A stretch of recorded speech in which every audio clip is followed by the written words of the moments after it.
Post लिखी पंकज चौधरी जी के भी। पंकज चौधरी के नाम से कि जो होगा वो कभी नहीं हुआ होगा, धैर्य रखिए, प्रतीक्षा कीजिए।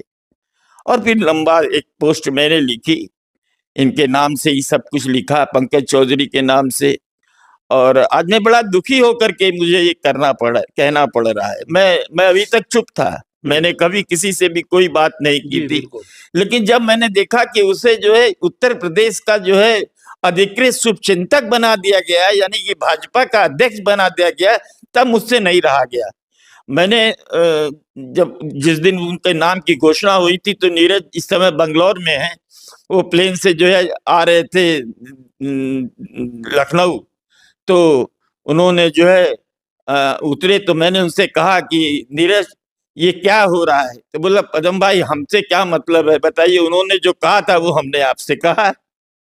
तो हमने क्या किया, हम बड़े खुश हुए कि भाई ये हमने पोस्ट लिखी है, ये मोदी जी की निगाह में जाएगी। और मैं समझता हूँ कि देश ने इस पोस्ट को पढ़ा, हिंदुस्तान में शायद ही किसी ने ये दुस्साहस किया होगा, क्योंकि उसके पहले इस तरह की कभी कोई बात ही नहीं हुई थी, आप सभी लोग जानते हैं।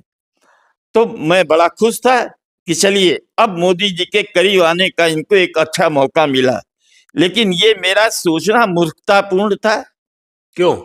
विडंबना ये कि अगले ही दिन, अरे 2-3 घंटे के बाद ही नीरज मिश्रा का फोन आया कि पंकज भाई कह रहे हैं इसको डिलीट कर दीजिए। हम कहा क्या?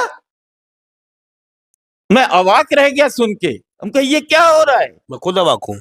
अरे हमको कहा गया कि मोदी जी के आप करीब उनको लाइए। मैंने तमाम पोस्टें लिखी हैं, जो कुछ भी कर सकता था मैं कर रहा था, और एक ये घटना दुर्भाग्यपूर्ण हुई है। इस पर मैंने जो पंकज चौधरी के लिए लिखा था ये तो एक बहुत बड़ी बात है। बोला नहीं पदम भाई, उन्होंने पूर्वांचल के एक सांसद जो शायद अब नहीं है मतलब वो सांसद नहीं है, पूर्व सांसद हो गए हैं, और तमाम लोगों का बोले कि वो एक ग्रुप है, और उसमें एक केंद्रीय वरिष्ठ मंत्री का भी नाम उन्होंने लिया, मैं जानबूझ के नहीं लेना चाहता, और कहा कि ये इनका ग्रुप है और ये मोदी जी के बगल में खड़े नहीं होना चाहते हैं। मुझे बड़ी पीड़ा हुई, मुझे बड़ी वेदना हुई। मैंने कहा नीरज सोच लो। बोला नहीं भैया इसको आप डिलीट कर दीजिए। मुझे उस पोस्ट को डिलीट करना पड़ा, और उसके बाद आप उठा के देखिएगा 2016 की टाइमलाइन में फेसबुक पर, सोशल मीडिया पर मैंने खुद अपने नाम से